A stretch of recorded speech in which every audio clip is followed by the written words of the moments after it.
धैनुनाम नुयते प्रासस विप्रेभ्यः समलंकृते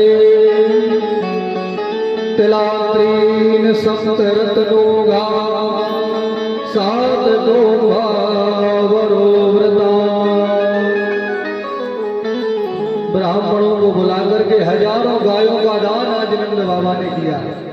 वो कैसे किया था? गाय के सींगों को सोने से मड़वा करके रेशमी वस्त्र गाय पर उड़ा करके बढ़िया बढ़िया गायों का दान आज नंद बाबा ने ब्राह्मणों के लिए किया। महान मन वाले नंद बाबा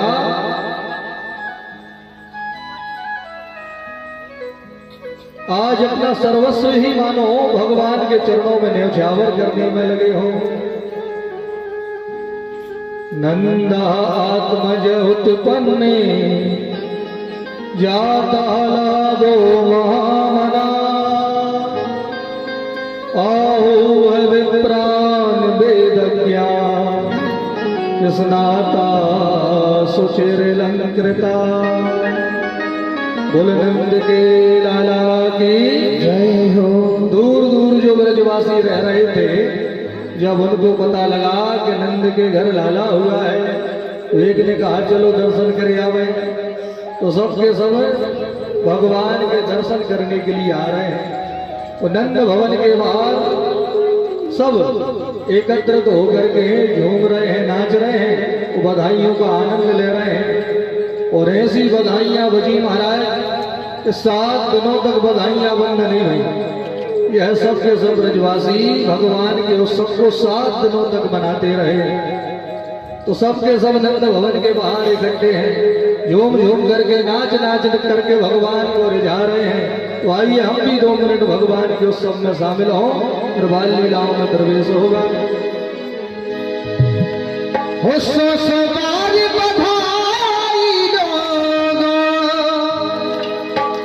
हे लाखों बार बधाई। और नंद झुके नंद झुके नंद झुके अंगना में बज रही आज बधाई। नंद झुके अंगना में बज रही आज बधाई।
नंद के लाला की जय हो।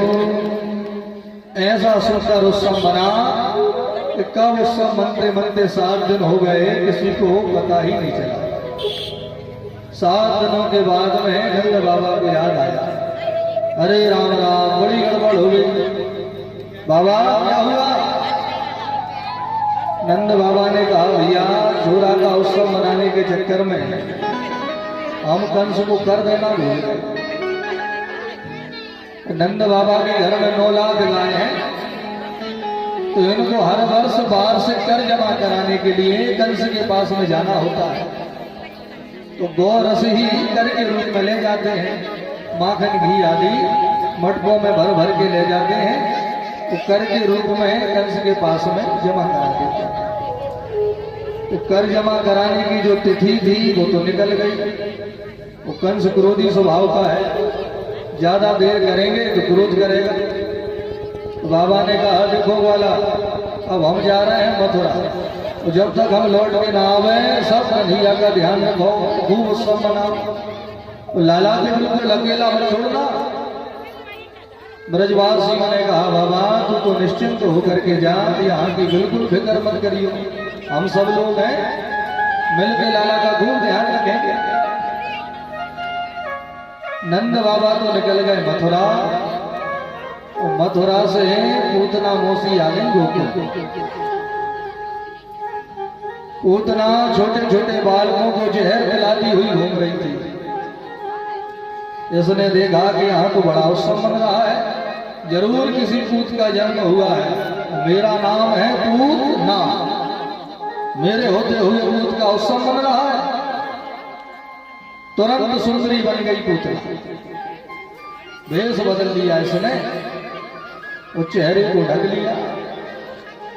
ब्रजवासियों ने देखा, भैया ये सुंदरी कहां से चली आ रही है, एक बोला देखो जसोदा मैया के घर लाला हुआ है ना, तो लोग दूर दूर से बधाई लेने करके आ रहे हैं, तो ये भी कोई बधाई देने आई होगी। तो सबके सब ब्रजवासी रास्ता छोड़ के खड़े हो गए और सभी के बीच में से पापनी पूतना कन्हैया के पास में पहुंच गई। उस समय भगवान पालने में सो रहे थे और जसोदा मैया कन्हैया को पालना झुला रही थी। पास में जाकर पूतना ने जसोदा को बधाई दी, जसोदा बधाई हो। मैया ने भी पलट के कहा बहना बार बार बधाई हो। और जो पूतना को देखा कि ये बहन जी कहां से अटकती, अब इनको तो मैं पहचान ही नहीं रही हूं।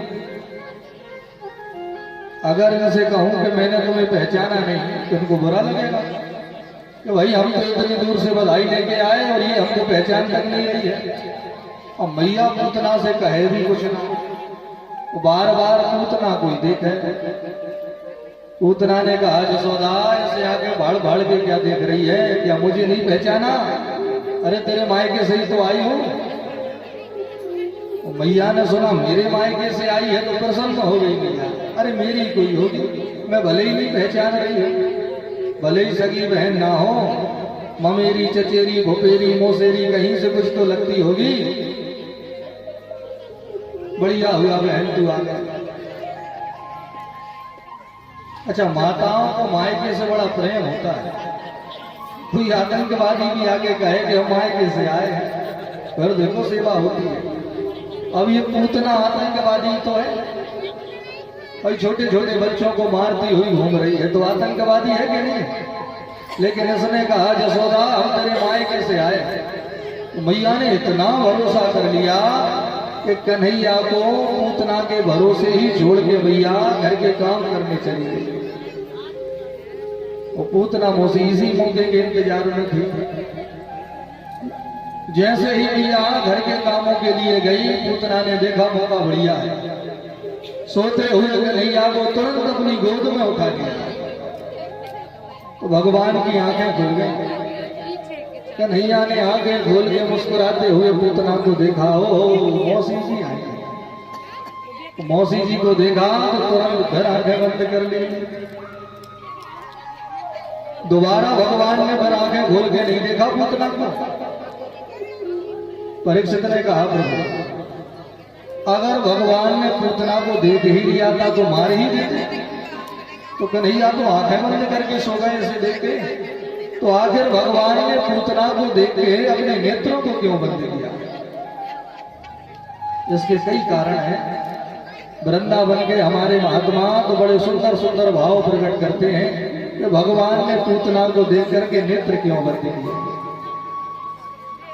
एक बाबा जी कहते हैं तो भगवान ने पूतना को देख के इसलिए नेत्रों को बंद किया कि कन्हैया ने विचार किया होगा कि मेरे दो ही अवतार श्रेष्ठ हैं, एक राम अवतार और दूसरा कृष्ण अवतार।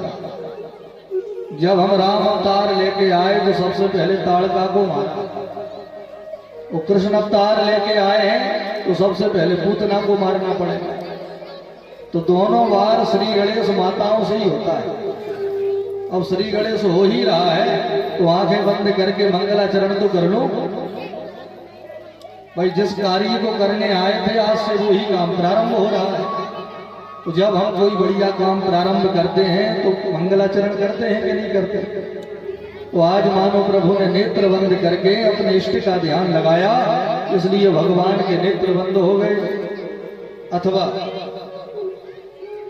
एक कारण ये भी हो सकता है तो भगवान ने विचार किया होगा कि हम तो आए हैं ब्रज में माखन मिश्री खाने, तो माखन मिश्री तो मिलोना है। मौसी जी जहर दबावे पहले आ गए और जहर पीने की तो आदत नहीं है। तो मानो नेत्र बंद करके कन्हैया ने भोलेनाथ का ध्यान किया होगा कि भोले बाबा आके मेरे हृदय में बैठ जाओ, तो जब मौसी जी जहर दबावे तो उस जहर से मुझे बचाओ। तो नेत्र बंद हो गए। अथवा नेत्र बंद करने का एक कारण ये भी हो सकता है कि भगवान बार बार केवल एक ही बात कहते हैं कि भैया ये छल कपट ये दिखावा ये हमको पसंद नहीं है। निर्मल मन जन सो मोहि पावा, मोह कपट छल छिद्र न भावा। यह पूतना छल का रूप लेके आई, ये सुंदरी नहीं है, सुंदरी बन के आई। भगवान कहते हैं तुम जैसे हो वैसे ही चले आओ तो हम तुम्हें स्वीकार करेंगे, लेकिन हमारे सामने छल कपट करोगे, दिखावा करोगे तो कितने भी सुंदर बन के आ जाओ, हम देखने वाले नहीं है। और ऐसा नहीं कि पहली बार भगवान ने केवल पूतना को ही नहीं देखा। जब भगवान राम अवतार लेकर के आए, 14 वर्षों के लिए वन में गए, तो वहां भी एक सुंदरी आई, सूर्पनखा। ये भी सुंदरी नहीं थी, ये भी छल से सुंदरी बन करके आई थी। और इसने तो आगे महाराज बड़ी बड़ी बातें प्रारंभ कर दी। राम जी से कहा सुनो, इस समय विश्व सुंदरी में ही हो, मेरे समान सुंदर संसार में कोई नहीं है। इसने तो राम जी को तक फैल कर दिया। राम जी से कहा कि जैसी मैं हूं वैसे तो तुम भी नहीं हो। अब कोई हमारे सामने आए और इतनी बड़ी बड़ी बातें करे, वही हम लोगों का भी मन होता है कि एक बार इन्हें देख तो लें कि लग कैसे रहे हैं, बातें तो खूब हो रही। लेकिन राम जी ने एक भी बार नजर उठा के सूर्पनखा को नहीं देखा। देख तो रहे हैं जानकी मैया को, जवाब दे रहे हैं सूर्पनखा। अरे जिससे बात कर रहे हो उसे देखो तो नहीं देखो। क्यों? क्योंकि वहां ये सूर्पनखा छल से रूप लेकर के आई तो राम जी ने नहीं देखा, और यहाँ यह पूतना कपट का रूप धारण करके आई तो श्याम जी ने नहीं देखा। इसलिए भैया भगवान के सामने कभी छल कपट मत करो, भगवान के सामने दिखावा मत करो। दिखावे का मतलब कि भीतर से तो कुछ और ही हो, बाहर से कुछ और बने घूम रहे हो। भगवान के सामने निर्मल होकर के जाओ तो भगवान दौड़ के हृदय से लगाएंगे। छल कपट करके जाओगे तो नहीं देखेंगे। पूतना ने भगवान को गोद में उठाया तो सुखदेव कह रहे हैं राजन, इसने भगवान को जहर पिलाना प्रारंभ किया। तो पहले तो भगवान ने विषपान किया, फिर दुग्धपान किया, उसके बाद में प्रभु ने पूतना के प्राणों को ही पीना प्रारंभ कर दिया। ये जोर जोर से चिल्लाने लगी, झटपटाने लगी। जब इसके प्राणों का हरण होने लगा तो दौड़ी बाहर की ओर, अरे लाला छोड़, कन्हैया छोड़, मेरे प्राण निकल रहे हैं, छोड़ छोड़ कहती हुई बाहर को भागी। आज हमारे प्रभु केवल 7 दिन के हैं। अष्टमी के दिन प्रकट भय और चतुर्दशी के दिन ये पूतना मौसी आ गई। केवल 7 दिन के हैं कन्हैया। आज 7 दिन के कन्हैया पहली बार मुंह बोल पड़े। कन्हैया ने कहा मौसी जी, हमको तो केवल पकड़ना आता है, छोड़ना हमने नहीं सीखा। जिसे एक बार पकड़ लिया उसे फिर हम पार लगा कर ही छोड़ते हैं, बीच मझधार में हम नहीं छोड़ते। और घबराई, ये 7 दिन का लाला मुंह बोल रहा है। भाई आपके इधर 7 दिन का लाला मुंह बोलता है? आपके गांव में 7 दिन का लाला मुंह बोलता है? ये हमारे इधर तो बोलता है। बोल पड़े भगवान तो घबरा गई पूतना। अब जाकर के यह पापनी पूतना अपने वास्तविक रूप में प्रकट भई। जैसी थी अब जाकर के वैसी बनी, अपने राक्षसी रूप में आ गई पूतना। कैसी है पूतना? सामुंच मुंचालमिति प्रभासिनी निष्पीड्यमाना खिल जीव मर्मणि ब्रवत्य नेत्रे चरणो भुजो महो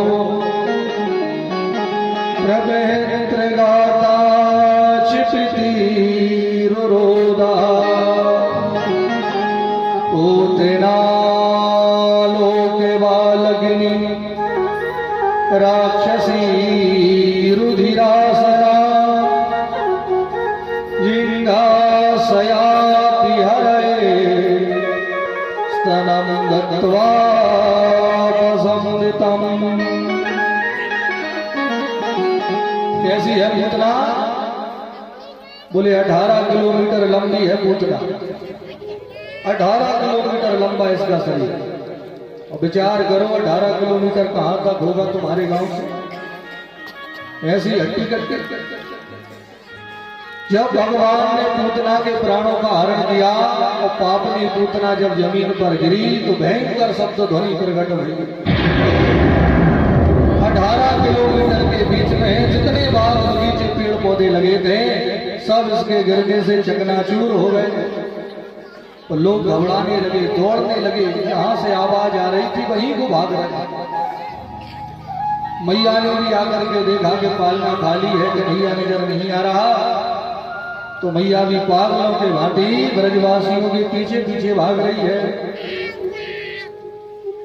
जाकर के सभी ने देखा एक भयंकर विशाल राक्षसी पूतना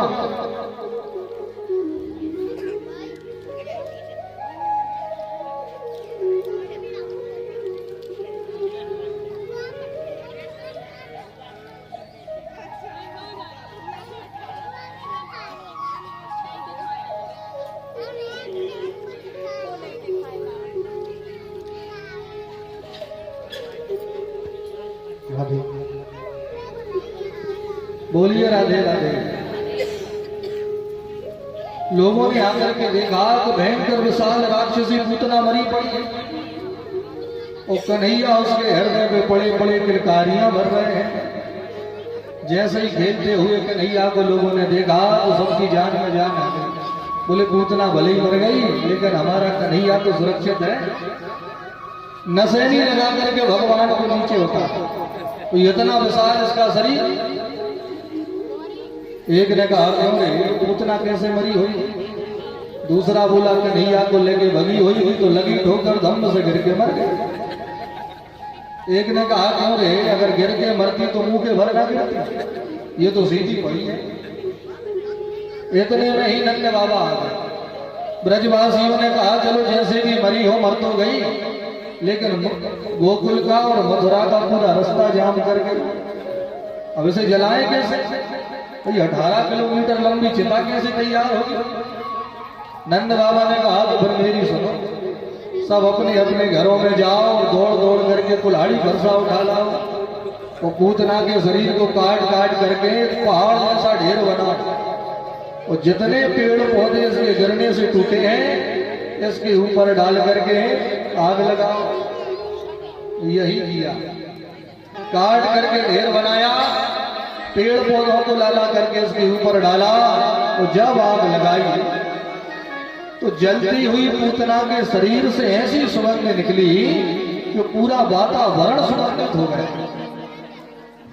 परीक्षित ने कहा लेकिन ये तो पापनी थी, पूतना लोग बालग्नि राक्षसी रुधिरासना, इस राक्षसी से सुगंध क्यों निकली? इसमें से तो दुर्गंध आनी थी क्योंकि इसमें एक भी ढंग का गुण नहीं है। कोई कहे कि बढ़िया खानदान की थी पूतना, तो खानदान था राक्षसी खानदान की थी तो खानदान भी बढ़िया है। वो खान पान छोटे छोटे बच्चों को मार करके उनका खून पीती थी पूतना, तो खान पान भी बढ़िया नहीं, रहन सहन भी बढ़िया नहीं और वातावरण भी ठीक नहीं। एक भी गुण पूतना में अच्छा नहीं था तो घर में से ये सुगंध क्यों आई? सुखदेव कह रहे हैं राजा, जो लोग भगवान का नाम भी लेकर के मर जाते हैं वो भी भवसागर से पार लग जाते हैं। ये पापनी पूतना तो भगवान को ही गोद में लेके मरी थी। तो जैसे ही पूतना ने कन्हैया का स्पर्श किया उसी क्षण इसका पापी शरीर शुद्ध हो गया, इसके विकार जल के स्वाहा हो गए, मन और तन इसका पावन हो गया। जब इसे जलाया तो जलती हुई पूतना के शरीर से सुगंध प्रकट भई। अब देखो दयालु परमात्मा की दया, ये पूतना तो भगवान को जहर पिलाने आई थी, भगवान को मारने आई थी, प्रभु का अनहित करने आई थी, लेकिन उन दयालु परमात्मा ने विचार किया कि पूतना काम तो वही कर रही है जो हमारी मैया करती है। हमारी मैया भी हमको दूध पान कराती है और पूतना मौसी भी दूध पिला रही है। तो जो गति जसोदा मैया को बाद में प्राप्त भई, वह गति भगवान ने पूतना को आज ही प्रदान कर दी।